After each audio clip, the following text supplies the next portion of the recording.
Bienvenidos a Conéctate con AIR Gestión, en una nueva conferencia en vivo transmitida por Facebook Live y Zoom. Recuerda seguirnos, dejar un me gusta, un comentario y lo más importante presionar el botón de compartir para llegar a más personas. En unos minutos inicia esta conferencia.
Bienvenidos a Conéctate con AIR Gestión, en una nueva conferencia en vivo transmitida por Facebook Live y Zoom. Recuerda seguirnos, dejar un me gusta, un comentario y lo más importante presionar el botón de compartir para llegar a más personas. En unos minutos inicia esta conferencia.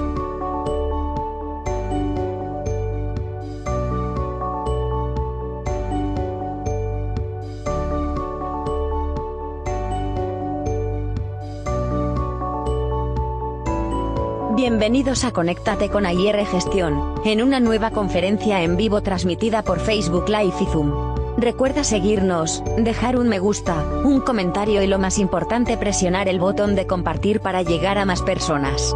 En unos minutos inicia esta conferencia.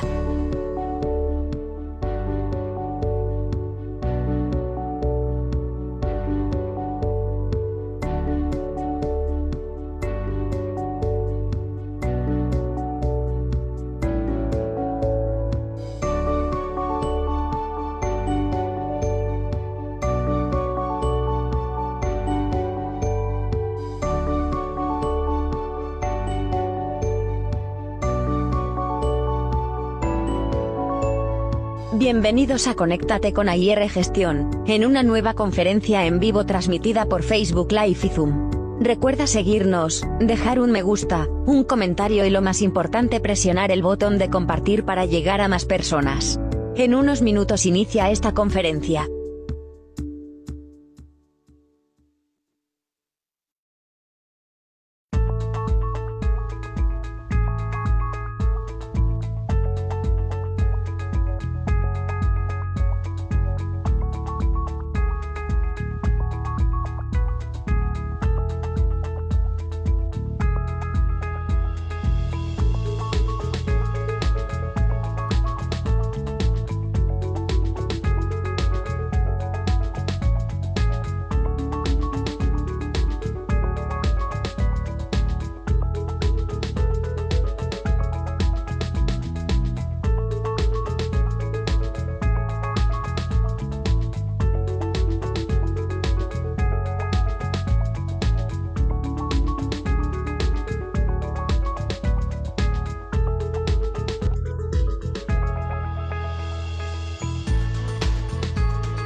Bueno, muy buenas tardes, bienvenidos a Conéctate con AIR. Hoy estamos dando inicio a una nueva etapa, dejamos las pausas activas y ahora nos llamamos Conéctate con AIR, ya que le hemos dado un giro al programa, pero igual seguimos empeñados en traer temas de interés para toda la comunidad. Iremos combinando cultura, literatura, ciencia y temas de salud. Recuerden que nos pueden seguir por nuestra Facebook Live en AIR Gestión, también por nuestra página web www.airgestion.com y en esta sala de Zoom donde los invitamos a compartir información de interés. Hoy hemos invitado a una persona muy querida, un profesional íntegro, con quien tenemos una gran amistad desde hace muchos años, cuando nos conocimos en el Hospital Departamental de Villavicencio. El doctor José Félix Anaya es neumólogo y aceptó muy generosamente compartir el día de hoy un tema que es bien importante para la salud de todos y tiene que ver con el cigarrillo, el humo. Hace unos días, el 31 de mayo, se celebró el Día Mundial de la Lucha contra el humo y el cigarrillo, y por eso quisimos hoy invitar al doctor José Félix Anaya. Bienvenido, doctor José Félix, muchas gracias por aceptar la invitación y adelante. Bueno, muchas gracias, René, muy amable por la invitación. Vamos a dedicar unos poquitos minutos a hablar de esta interesante tema del tabaquismo, ¿no? Hemos titulado la charla como Tabaquismo, enemigo silencioso, placer mortal.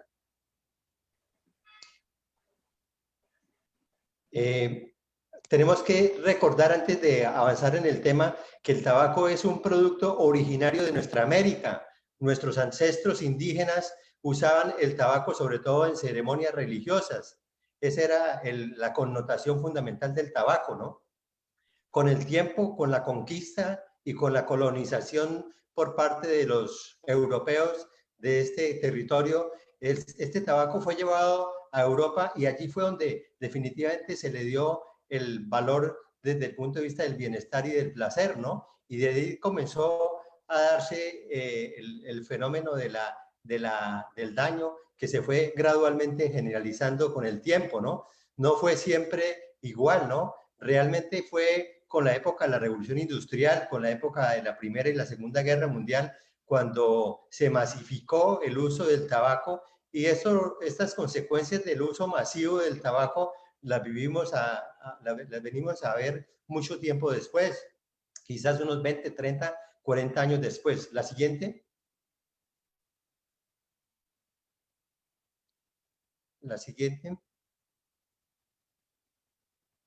Bueno, decimos que es un enemigo silencioso porque realmente el fumador no percibe de entrada que esté haciendo algo que le dañe la salud, ¿no? Es más, el fumador, su experiencia es gratificante. Fumarse un cigarrillo le libera un poco la tensión, el estrés, la ansiedad, lo hace sentir bien. Realmente esto tiene mucho que ver con la nicotina, ¿no? La nicotina es el principal elemento químico responsable de esta sensación de bienestar, ¿no? De ahí que cuando el fumador intente dejar el cigarrillo, pues se va a encontrar con una sensación desagradable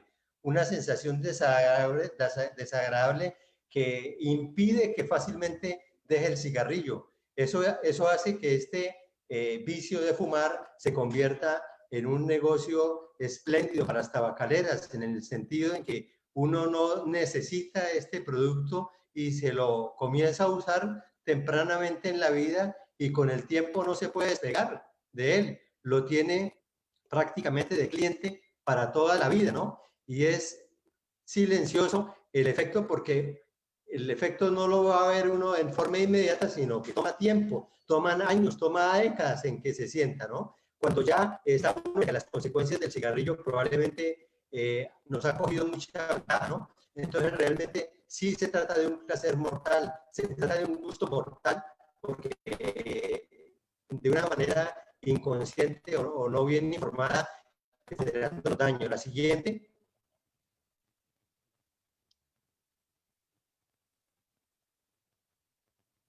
La siguiente. ¿Qué tanto daño nos produce el cigarrillo? Esta gráfica es muy diciente, ¿no? Digamos, hay alrededor de 6 millones de muertes anuales por causa del tabaquismo. Hoy en día, con la pandemia del COVID, sabemos que vamos a llegar por ahí a unos 600.000 muertos a nivel mundial en el término de un año. Sin embargo, si ustedes ven, 600.000 es el 10% de lo que mata el cigarrillo. O sea, el cigarrillo mata 10 veces más de lo que nos está generando la muerte en este momento con esta pandemia, ¿no? Tiene un impacto enorme en la vida y en la calidad de vida de las personas. Se calcula que si este fenómeno del tabaquismo no se logra trancar hacia el año 2030, va a haber 8 millones de muertes anuales. Eso es una catástrofe, ¿no? Es lo que ha denominado la Organización Mundial de la Salud el factor de riesgo de muerte prevenible más importante en el mundo. Debido a esta circunstancia es que la OMS, la Organización Mundial de la Salud, dejó el 31 de mayo como el Día Mundial de Lucha contra el Tabaquismo. Y ese es como el propósito de estar ahorita en este momento reunidos hablando de este tema.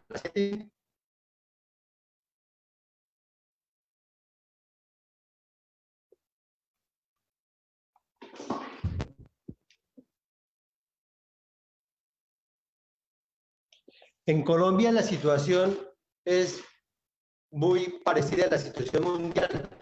Tenemos una prevalencia del 12,9% en nuestro país en esta época, en 2013. Eso más o menos equivale a que para ese habían unos 3 millones de fumadores en el país durante ese año, ¿no? Eso es una proporción promedio. Hay regiones del país que tienen mucho más porcentaje de fumadores. Antioquia, Medellín particularmente tiene alrededor del 19%. Esto es muy variable. Habrá regiones que tienen mucho menos fumadores que estas regiones, ¿no? Esta epidemia del tabaquismo nos cuesta mucho plata, a pesar de que siempre se arguye que el tabaco genera impuestos, es muy poquito frente al gasto que acarrea tratar todas las complicaciones asociadas al tabaquismo, ¿no? Se sabe que más o menos cada año nos cuesta 4,7 billones todo lo que es tratar las consecuencias del daño producido por el cigarrillo, ¿no? Ahí ustedes ven como alrededor de 26.000 muertes que están asociadas al tabaquismo, de ellas 6.700 a problemas de corazón, 6.600 relacionados con EPOC, 3.600 a problemas con cánceres y 3.500 asociadas a cáncer de pulmón. El cáncer de pulmón es el cáncer más mortal en la humanidad, ¿no? Es el que más mata gente, ¿no? Y es el único cáncer que podemos potencialmente prevenir evitando el consumo de cigarrillo. Si nosotros cometemos esa imprudencia de estar fumando y no luchando contra un enemigo tan oculto que pudiéramos evitar los estragos que nos produce la salud paciente.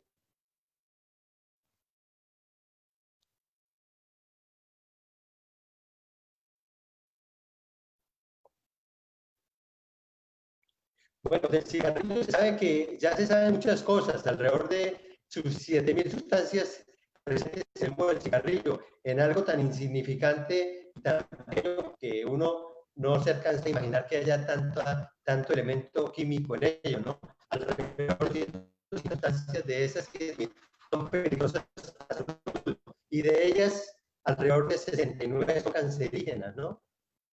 Es decir, que nosotros estamos a sabiendas de que estamos causando los daños, estamos en una sociedad que permite eso de una manera muy liberal del cigarrillo, a pesar de todo lo que se conoce hoy en día. Desafortunadamente, la presión de la industria tabacalera es superior a todos estos conocimientos y ellos tienen el poder de convicción, el poder de hacer lobby, el poder de hacer cabildeo para que el cigarrillo siga existiendo entre nuestros países.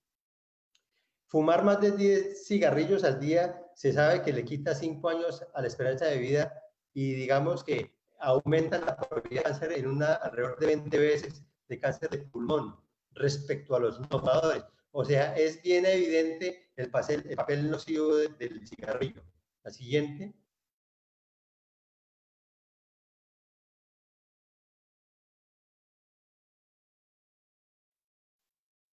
Bueno, esta curva es una curva que no quiero que nos enredemos en ellas, quiero que entendamos que son unas gráficas de la pérdida de la función pulmonar, de la capacidad respiratoria en el curso de los años, según seamos fumadores o no fumadores.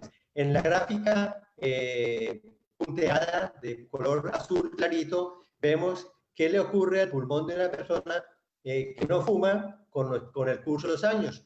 Realmente, en el proceso de envejecimiento, nosotros a partir de los 25 años comenzamos a deteriorarnos nuestra salud pulmonar y al cabo de unos 75 años hemos perdido el 25% de la capacidad respiratoria normal sin haber fumado. O sea, es un proceso de envejecimiento normal. Sin embargo, démonos cuenta qué ocurre en las líneas verdes. Las líneas verdes corresponden a la pérdida de la función pulmonar en el fumador. Entonces vemos como una persona que es fumadora activa perfectamente a los 60 años, su capacidad respiratoria se ha perdido en el orden de más del 75%. ¿Qué quiere decir esto? Que una persona fumadora activa a esa edad, 60, 65 años, puede tener el 25% de la capacidad respiratoria normal.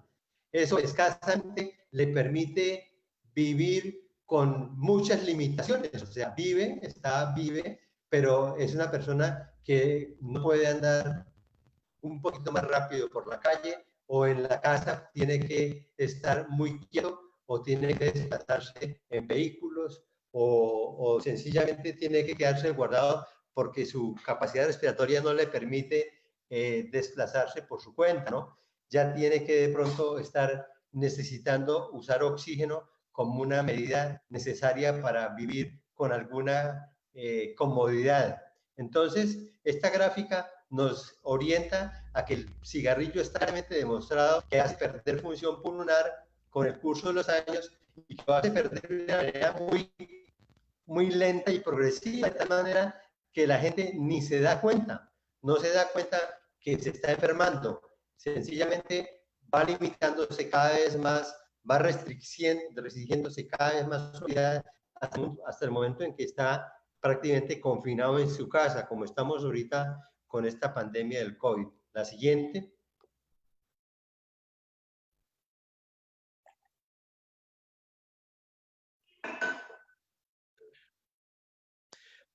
Detengámonos a hablar un poquito acerca del EPOC. El EPOC es la enfermedad pulmonar obstructiva crónica. Es lo que comúnmente conocemos como el nombre de bronquitis crónica o de enfisema. Es una enfermedad producida fundamentalmente por el cigarrillo y consiste en que el paciente fumador con el tiempo, además de tos y de ahogo, termina en un inválido respiratorio, ¿no? Esta es una enfermedad muy frecuente y es muy silenciosa al punto que hay un subdiagnóstico del orden del 50%, o sea, hay alrededor del 50% de personas de cierta edad, 60, 65 años, que tienen la enfermedad y no saben. Van a saber cuando debutan con algún evento agudo, hacen una neumonía o una bronquitis y terminan después de eso pegados a una bala de oxígeno. O sea, es una enfermedad que tenemos que estar muy atentos porque es una enfermedad muy frecuente, es la cuarta causa de mortalidad actualmente en nuestro medio y a nivel mundial. La siguiente.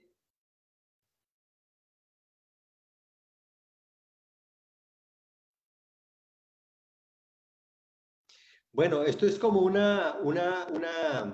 la tríada en que se basa el diagnóstico del EPOC. Uno es la presencia de síntomas. La presencia de síntomas como la tos o el ahogo. Otro es la presencia del factor de riesgo, o sea, el ser fumador, el haber sido fumador más o menos importante o no mucho de tabaco. Y la tercera elemento importante es un examen que se llama espirometría. El examen de espirometría es el que nos permite confirmar que efectivamente esta persona con esos síntomas y con ese factor de riesgo tiene esa enfermedad. La siguiente.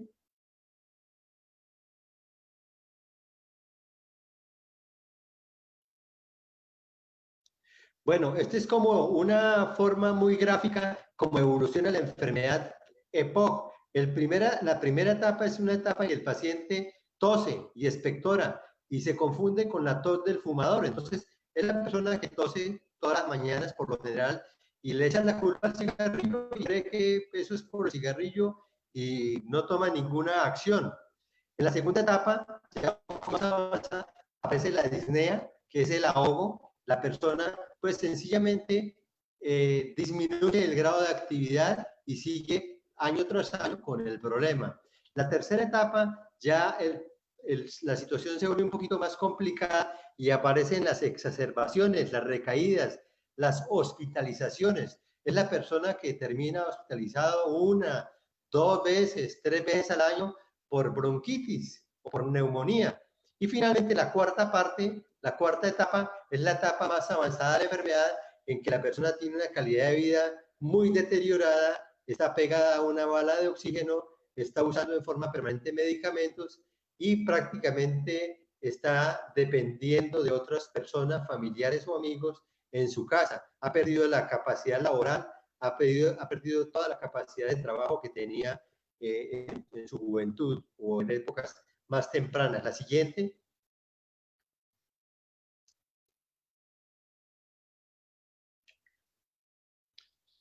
Esta gráfica es para recordar que la espirometría es un examen muy sencillo, muy viejo, que nos permite determinar si una persona tiene o no tiene esta enfermedad que se llama EPOC. La siguiente.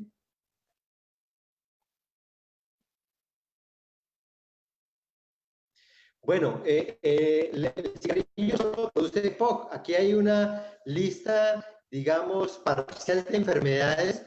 Se conocen al menos unas 25 enfermedades. Por destacar algunas de las más conocidas, tenemos la enfermedad cerebrovascular, el infarto cerebral, los cánceres cualquiera que sea, desde la boca, garganta, esófago, el tubo digestivo, prácticamente todo puede ser comprometido. La vejiga, el cáncer de seno, el cáncer de páncreas. Realmente casi todos los cánceres tienen como factor etiológico importante la presencia de tabaquismo como un factor de riesgo.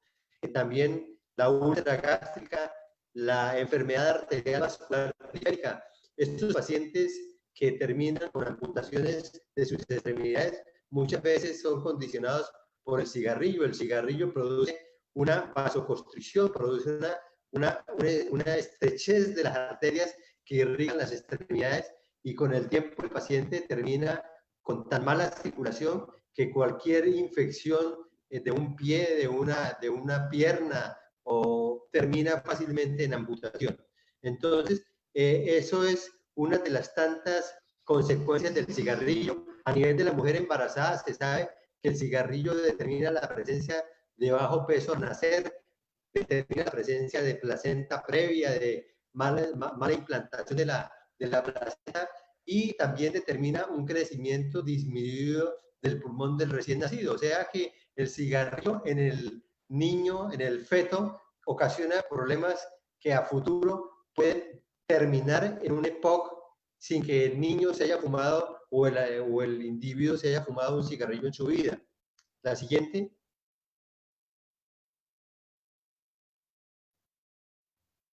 Bueno, ¿qué hacer frente a un problema tan complicado, tan complejo? Realmente es un problema muy complejo. ¿Por qué? Porque es que detrás del tabaquismo existe una poderosa industria, que es la industria tabacalera, que mueve millones de millones y pone gobiernos, pone tratados, pone senadores, pone representantes a nivel mundial. Las grandes potencias son digamos, tienen en sus estados grandes empresas tabacaleras que no quieren dejar desapercibido un negocio de 1.000 millones de personas a nivel mundial, que no son 1.000 millones ahorita, sino son 1.000 millones de clientes toda la vida hasta que se mueran. Entonces, por eso la lucha contra el tabaquismo no es nada fácil. Hay un gran lobby, pero un enorme lobby de parte de la industria tabacalera para que esto siga siendo una fuente de riqueza. El problema, la contraparte, es lo que ya hemos visto hasta este momento. O sea, el impacto en salud es enorme, el impacto en la parte económica es enorme, el impacto en el ambiente es enorme, porque el producir tabaco genera en su producción consumo de recursos naturales y digamos, consumo de tierras que son útiles para otras cosas más productivas. Solo 1% de los fumadores pueden dejar el cigarrillo sin ayuda. Eso es muy poquito. Pero si ayudamos al fumador, podemos lograr que un 30%, una tercera por parte de los fumadores, dejen el cigarrillo. ¿Cómo podemos dejar el cigarrillo? Existen diferentes estrategias de manejo. Ahí están planteadas tres. Uno es la consejería, otra son los fármacos o medicamentos y otro es la combinación de estas dos anteriores estrategias. La siguiente.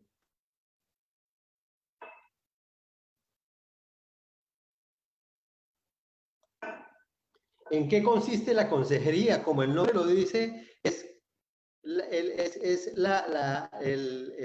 el aconsejarle al fumador de una manera clara, no de una manera brusca, ni en son de regaño, ni de acosarlo, sino en hacerle entender que realmente esta es una adicción a una droga que genera daños en el largo plazo y que eso se puede prevenir dejándolo, ¿no? Una consejería breve, tanto como menos de 10 minutos, puede ser 3, 5 minutos, puede ser suficiente para que un porcentaje no despreciable de un 10% puedan, de un 10 a un 20% puedan lograr dejar el cigarrillo, ¿no? Esta consejería se sabe que quienes más pueden brindar resultados son los personales de salud, cualquiera que sea, la enfermera, el médico, el especialista, el auxiliar, la bacterióloga, el psicólogo, el trabajador social, cualquier miembro del equipo de salud que haga intervención de consejería está aportando de una manera importante al control de esta epidemia del tabaquismo, ¿no? Ahora, el problema que tenemos importante es que un 50% de las entidades de salud no ofrecen esta consejería. Eso es absurdo. Eso ya está establecido y está estudiado. Eso sirve. Sin embargo, hace falta mucho compromiso de nuestras instituciones de salud para que eso se dé.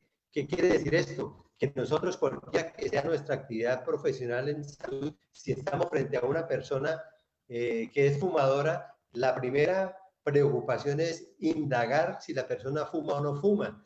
Y si la persona es fumadora, independiente de que esté consultándonos por lo que sea, no tenga nada que ver con cigarrillos, sea otra cosa completamente distinta, si nosotros logramos aconsejarle de una manera clara, precisa, podemos lograr un impacto importante, ¿no?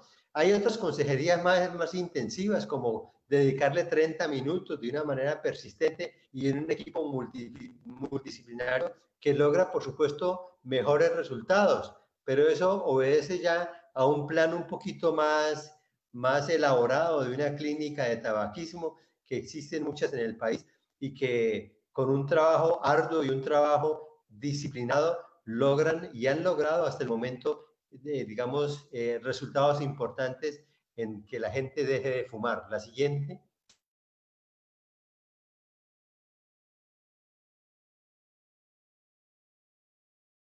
Bueno, esta es una gráfica del grado de resultado que podemos lograr de acuerdo al tiempo que le dediquemos en consejería, ¿no? Y lo que ustedes ven claramente es que entre más tiempito le dediquemos en consejería a nuestros pacientes, es más factible que logremos resultados en cuanto a lograr una abstinencia del cigarrillo por parte del fumador. O sea que esto es como para que esta tarea tan sencilla como la consejería no la desestimemos. La siguiente.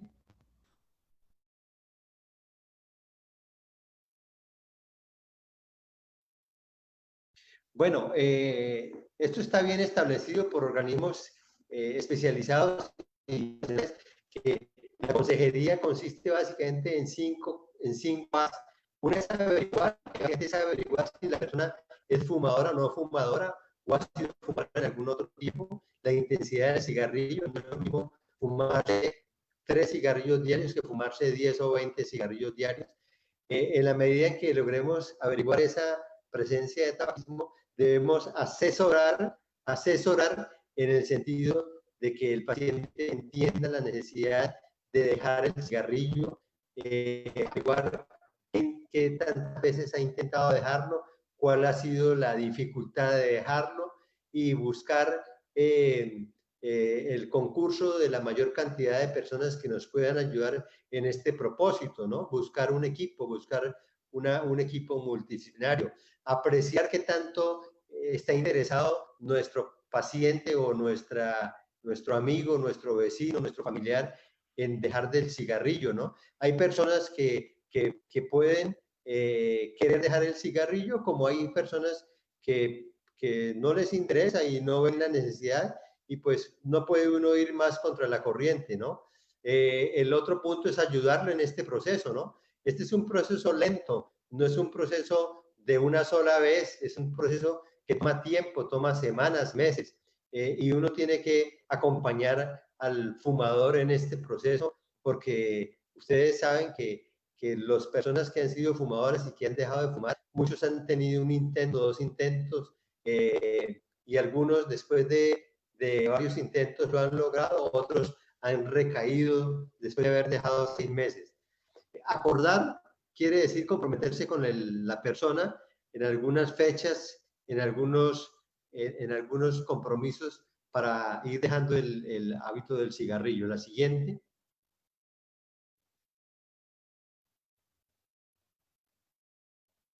Esta es una gráfica un poquito pesada, pero básicamente es como para que tengamos presente que no todos los fumadores son iguales.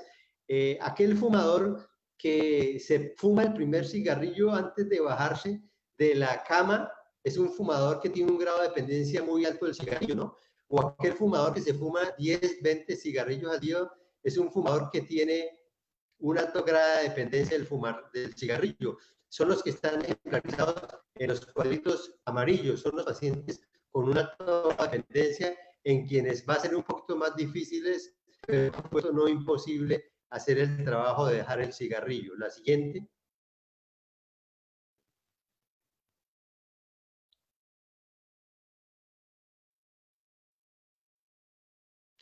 Este es un test para establecer el grado de dependencia física a nicotina, es el test de Ferguson modificado. Son una serie de variables que se miden en las personas y por este puntaje final se puede establecer que el alto grado de dependencia del cigarrillo o por el contrario, tiene un grado de dependencia bajo el cigarrillo. La dependencia física al cigarrillo, como ustedes entenderán, es esa incapacidad de dejar el cigarrillo fácilmente, porque dejarlo unas pocas horas, unos pocos días, genera una sensación de inquietud, de ansiedad, de desespero, que hace que la persona vuelva otra vez a coger el cigarrillo. O sea, son test que ustedes pueden encontrar en cualquier, fácilmente en cualquier aplicativo, y que nos permite a cada individuo que quiera ver qué tan severo es su dependencia, hacerse su autotest. La siguiente.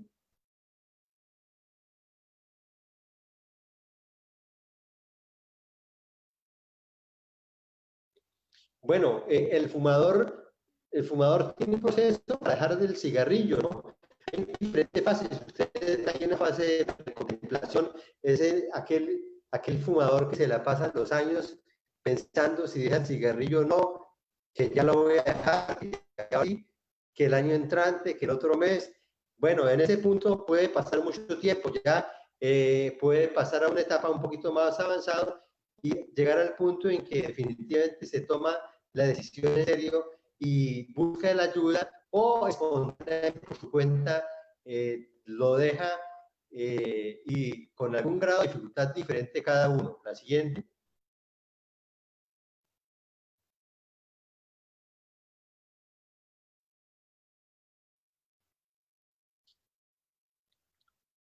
En la entrevista motivacional que tenemos al fumador, lo importante es no confrontar.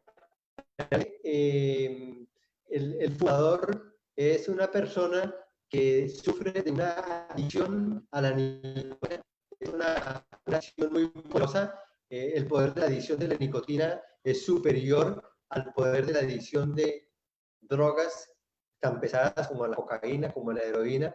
Por eso es que no es fácil y por eso es que uno no puede entrar en confrontación con el fumador, porque uno tiene que entender que esta es una adicción que no es fácil. Se hacen una serie de intervenciones con diferentes equipos de salud, psicología, psiquiatra, y de esta manera se busca que la persona se decida a dejar el cigarrillo y bien sea de esta manera o ayudándose con drogas. Aquí el último punto tenemos el manejo farmacológico. Ahí tenemos 3 medicamentos. Los 3 medicamentos son TCN, que es la terapia de suplencia de nicotina, bupropión, que es un medicamento antidepresivo que se ha encontrado que funciona muy bien en estos pacientes, y la vareniciclina, que es un medicamento que tiene un efecto similar al cigarrillo, produce la liberación de neurotransmisores del cerebro que generan el mismo grado de bienestar que produce el cigarrillo, y por lo tanto es un excelente medicamento en este propósito. La siguiente.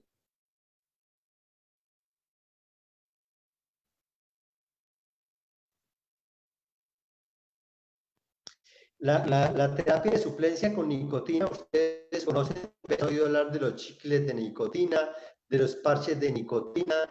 Los campos básicamente es de una manera reemplazar la nicotina que tiene el cigarrillo por la nicotina que tienen estos parches, y de una manera ir disminuyendo el aporte de nicotina para la persona de una manera sencilla y gradual dejar el cigarrillo.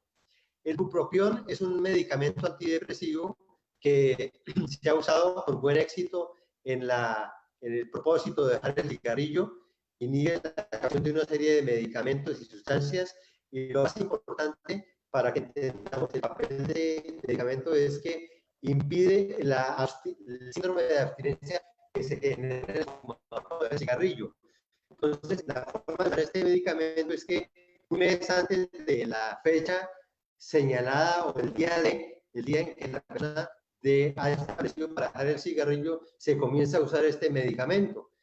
De tal forma que cuando ha pasado un mes con la droga, la persona puede dejar el cigarrillo y el impacto de dejarlo es mucho más suave que si no ha usado el medicamento. Es un medicamento que se usa de una manera regular con buenos efectos. La siguiente. Estos medicamentos deben usarse por lo menos por unos 3 a 6 meses para lograr el resultado que buscamos.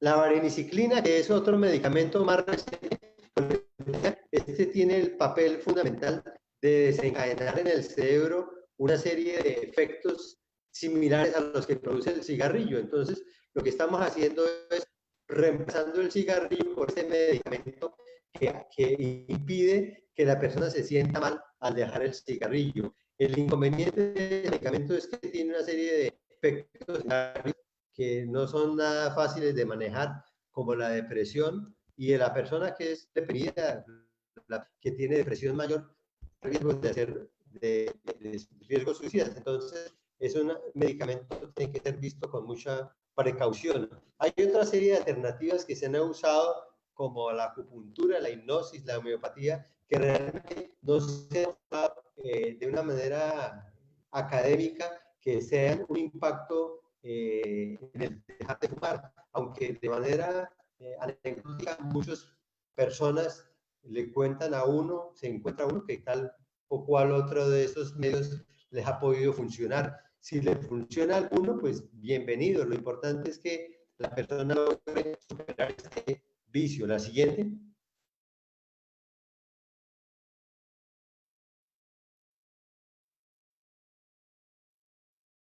Estas son una serie de pasos que se hacen en el proceso de dejar el cigarrillo, que prácticamente dejan ver que esto es un proceso que no es nada sencillo, es un proceso que se hace casi siempre en clínicas especializadas de tabaquismo, que son grupos multidisciplinarios que hacen un seguimiento muy de cerca al paciente, porque estos pacientes en este proceso fácilmente en cualquier momento pueden perderse, ¿no? Pueden usted ahí que se ve desde la preparación para dejar de fumar hasta el día que han pasado 3 o 6 meses en haber dejado el cigarrillo.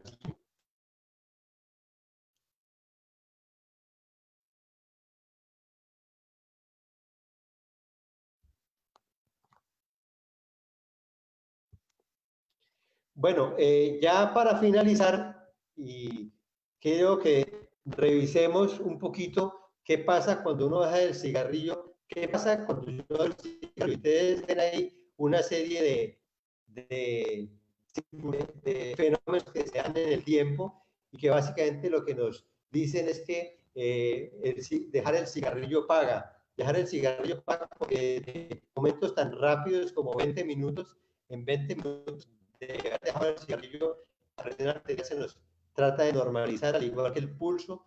Después de 8 horas, la cantidad de monóxido de carbono disminuye.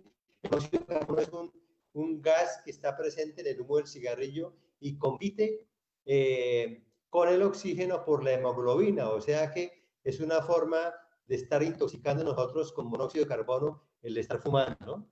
Entonces, tan temprano como 8 horas es suficiente para que nosotros nos libremos un poco de monóxido de carbono.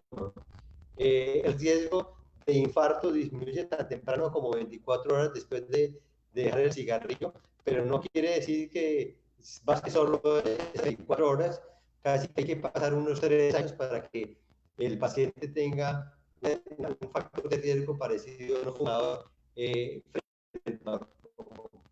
haber dejado el cigarrillo, ¿no? El paciente, en la medida que pasan las horas, las 48 horas, se adapta a la rutina y de esta manera, día tras día, la disminución de los impactos del cigarrillo en la vía aérea se van dando poco a poco, aumenta la capacidad respiratoria, que esos efectos benéficos del dejar el cigarrillo los vemos más bien temprano. La siguiente. Hay unos que toman más tiempo. El factor de riesgo que más toma tiempo en desaparecer es el riesgo de cáncer. Pueden pasar hasta 10 años para que una persona que haya sido fumador ya no tenga factor de riesgo para desarrollar cáncer. La siguiente, por favor.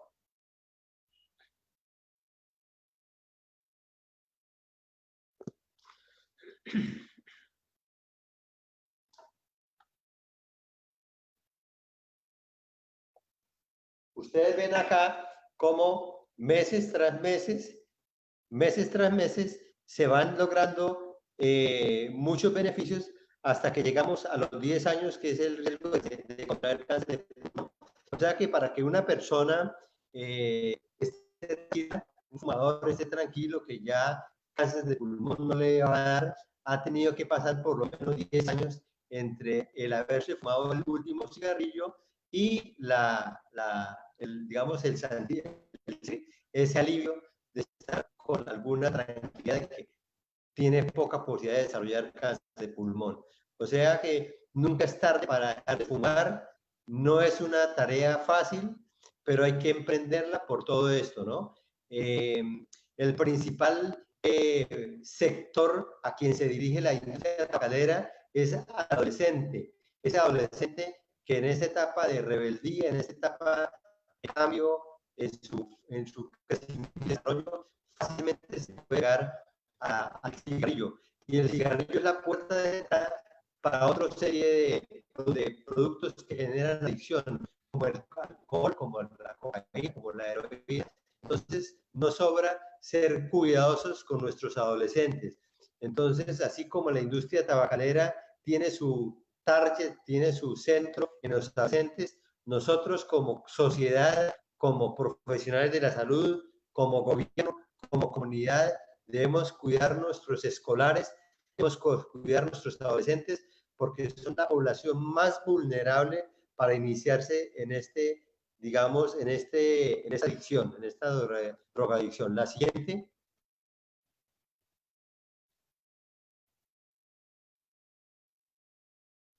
Bueno, ya para terminar, quiero que tengamos presente que no todos los fumadores sufren los mismos efectos. Eso hace que nosotros fácilmente veamos grandes fumadores muy sanos, muy alentados aparentemente por fuera, y personas que quizás hayan fumado poquito o hayan sido fumadores pasivos con enfermedades muy severas. Esto es porque hay un componente genético en cada uno que permite que a unos les pase algo y a otros no les pase. Porque esa no es la razón para que nosotros de pronto argumentemos que si a esta persona que fumó tanto y no le pasó nada, a mí también me puede pasar lo mismo, ¿no? Esto realmente es como una especie de lotería. Desafortunadamente, los efectos se ven de manera tardía y cuando se ven los efectos ya hay cosas por hacer, pero ya he perdido mucho tiempo. La siguiente.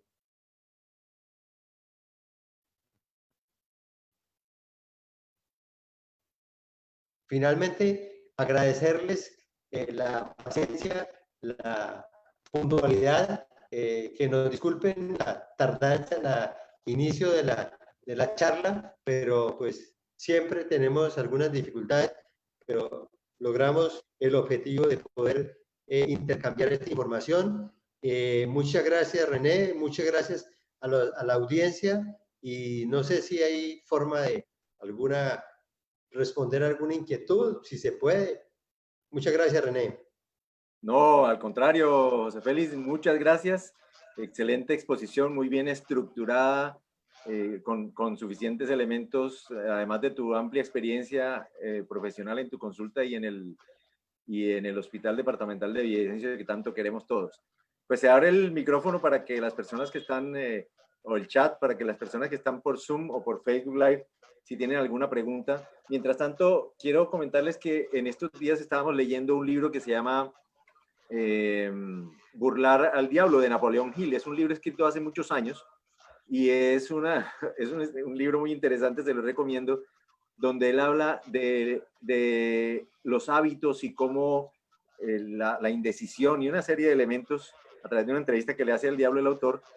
Pero me llama la atención que lo que tú mencionabas ahora es histórico. El mercado hacia donde va dirigida la publicidad del cigarrillo es los jóvenes. Y él lo menciona también en ese libro que fue escrito hace más de 60 años. O sea que todo esto es un hecho histórico y pues todo lo que podamos hacer para mejorar la salud de la población es bien importante. Y lo otro es la paradoja, ¿no? De que los vicios alimentan fuentes de recursos para la salud, pero como tú lo mencionabas, no compensa todos los ingresos que puedan generar esto por vía de impuestos con el gasto en salud y sobre todo el gasto en calidad de vida.